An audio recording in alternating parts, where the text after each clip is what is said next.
Hey, everybody. Welcome back to Merc F1 with our, as always, special guest, Scott from Experience.xo. And today's question, it's really getting hot this season. George Russell, Max Verstappen. Max has said that he'll partner with anybody on the grid other than George Russell. George Russell has said, I don't care what Max's think. So, Scott, here's your question. Mhm. And it's a question for anybody watching. And I want you guys all to answer this question. Mhm. You, Scott, are a team principal for an F1 corporate team. You have Okay. shareholders and a worldwide brand with big time sponsors and the like. Who are you signing, Max Verstappen or George Russell? Now, Scott, before Yeah. you answer that question, Yeah, America F1. America F1. It's a golden run. America F1. Yep. Scott, Okay, Sherm. you are on the hot seat. Okay. If you're talking about Toto, I'm re-signing George Russell. The man's a product of the driver academy. Okay? He's come up through the ranks. He put in 3 years at Williams in shit boxes. Okay? Struggling through one-stop strategies with cars that couldn't get points. Okay? He served 3 years in some of the worst ground effects cars on the grid. Okay. And now, finally, he's in the W16, a car that has Finally. resolved most of the problems, a good car. And what's he doing? Points every single race. This man took a Consistent. car at Bahrain that was failing. The DRS was failing. The screen was failing. The display was failing. Everything was failing. Lando was breathing down his neck in a car that was faster. And you know what? He didn't blink. He didn't make a mistake. He didn't put a foot wrong. And he still beat Lando to a P2. I'm signing George Russell. Yeah. And you know why? Another All reason? right. Because I don't Give me want to another one, Scott. destroy Kimi Antonelli's career. That's the future of Mercedes. They've been investing in Kimi since he was 11 or 12 years old. Okay? Kimi needs a shot to be the number one driver. Max Verstappen will not be satisfied unless he's the number one driver. And that means putting Kimi in the back of the bus. You ain't putting Kimi Antonelli in the back of the bus without messing up his career. The team dynamic works. George and Kimi are a great team. They are P2 in constructors, the best start Mercedes has had in the entire ground effects era. Not George and Lewis, George and Kimi. So you know what I'm doing? I'm signing Woody. Max is the best driver on the grid, but he doesn't fit in the current Mercedes team. He fits at Aston Martin. Max is the perfect driver for Aston Martin. That's where he belongs. They'll let him be him. They'll treat him like a king. They'll make him the number one driver. He's got Newey there. He's got Honda there. He's got everything he needs to keep winning world championships. Put him in Aston Martin. Let Mercedes be Mercedes. That's what I have to say. Wow. Scott, that you're very opinionated about this. Now, let's see what Max has to say about one George Russell. It's 11. And I've never seen someone trying to screw someone over that hard. And that's, for me, I lost all respect. And then what in retort, what would George say about Max? Need to take it personal. I have no idea why he's done that. And he cannot deal with adversity. Whenever anything is not going his way, he lashes out with unnecessary anger and borderline violence. You know, seen it in Brazil in the past with Ocon. You saw it in 21 with Lewis, and then Mexico with Lando. First race of the year in Budapest when he didn't have the most dominant car, crashes into Lewis, slamming his whole team. That is not a guy who I respect. And Mhm. You know, when Oil that and water. happened, when he said that, I liked George Russell. Before, I really didn't like George Russell because I did a whole short about the talented Mr. Ripley. And George Russell is like the talented Mr. Ripley. Like he's a amalgam of whoever he needs to be at that that time in the moment. And you didn't really know who George Russell was. But when he did that, and appreciated him so much because he's standing up to the bully on the street. He's standing up for himself. He's standing up for the other drivers, and he's giving facts. He's saying, hey, just think. He also said, and there's another clip, and I won't play that one because it's really long. But what George Russell says is that if you took AD 2021 and you switched the positions of what happened and how Lewis handled it, he said that Max would have blown a gasket. Max would have kicked over every door. Max would have gone through high. You would have seen the biggest tantrum that you've ever seen from a 2-year-old child. And that would have been, and you would have never heard the end of it. And he would have destroyed everything in his path to get his way. He would have never handled it with the professionalism that one Sir Lewis Hamilton did. What do you have to say about that, Scott? I think Max and George are oil and water. They would never work on the same team. They don't really like each other. George is the kind of driver who would stand up to Max. They would crash each other out a lot. They definitely don't belong on the same team. Would Max and Kimi work?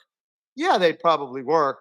The problem is, again, Max would demand to be the number one driver, or he wouldn't come on the team, and that would be the price. And that would be a very, very terrible thing for Kimi's career. And I just don't see him fitting in Mercedes. Look, he's the best driver on the grid. I rate him higher than George as a driver. I think George is a fantastic driver. Max is a generational driver. But the price of him going to Mercedes would be not only George, but I think Kimi as well. And I think he fits perfectly at Aston Martin. I think he would be super happy there. Aston Martin knows how to treat a very independent, strong-minded champion. It's why Alonso loves it there, because I've been their Paddock Club guest multiple times. They treat Fernando like a king. Fernando's garage treats him like a king. They are completely loyal to him. They treat him great, and Max would be treated like a king the same way they treated Seb Vettel before Fernando. Lance ain't going nowhere. It's going to be Fernando gets retired to make room for Max, which probably makes sense. Fernando is starting to make some unforced errors in his driving, I noticed this year. And so I think that's what will happen if Max goes there. That garage, with the Mikey Brown and Matt Watson, those guys know how to take care of their driver. Between Newey, Honda, that garage, that's where Max should go if he decides to exercise that alleged performance clause, which says that if he's P4 in the Drivers' Championship, which I think is bloody likely to happen, one more bad race. Yeah, me too. One more bad race. One more bad race. He goes from P4 to P3 in the Drivers to P3 to P4 in the Drivers' Championship, and he can invoke it and apparently leave. And I think he will. I think he will too, just because. But one other thing is, how do you deal with, say, in a corporate structure, in a management structure, such a hot-tempered personality, like with sponsors, and when you're in the room and you're trying to tell him, these are the things I want you to do, and he tells you, go fuck yourself. I just come here to drive. I'm a champion. I just do my talking on the track. All this other stuff, you can get the other guy to do that. How would you handle that, Scott? He does make it look. He does do those things. Does make appearances. I've been a Red Bull Paddock Club guest. He shows up at the Paddock Club. He does talk. He does make corporate appearances. He's not Lance Stroll, who often doesn't do those things. He will do those things. It's not that bad. He just sometimes gets mad when the driving doesn't go well, but he does make corporate appearances. But again, I think culturally, he'll be happier at Aston Martin than Mercedes, where it's super corporate there. That is the corporate team. Again, I've been their Paddock Club guest, as well. I'm going to be with them 3 times this year. And, it's just a different environment. It is definitely more corporate. And I think Aston Martin's a little less corporate. And I just think he'll be happier there. But he will be expected to do things. They have a growing list of sponsors. Their partnership group is super strong. They've been adding sponsors like crazy because Newey came, and there's the expectation they're going to be really strong in the next regulations. So he will have obligations. I think he will fulfill them, but they'll still let him pop off and get angry when he needs to. And I think that's the place for him to go if he does want to leave Red Bull, which sure is looking more and more likely. How do you deal with Josh?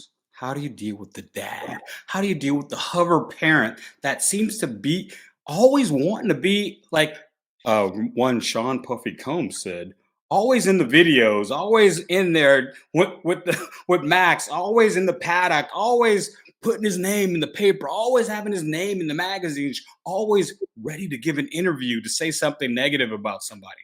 How would you deal with that? I don't look. I think it's a difficult thing to deal with, but I think it'll be tolerated at Aston Martin because they really, really, really want to win a championship. And Lawrence has put in hundreds of millions of dollars of his own money, I think, to get there. And I think he's the missing link to get them to the top. So I think they'll tolerate it. I think it would be much less tolerated at Mercedes, which is really backed by one of the world's biggest car companies. And I don't, and which is a very serious, much more formal car company. Again, I just don't see them putting up with that. I don't.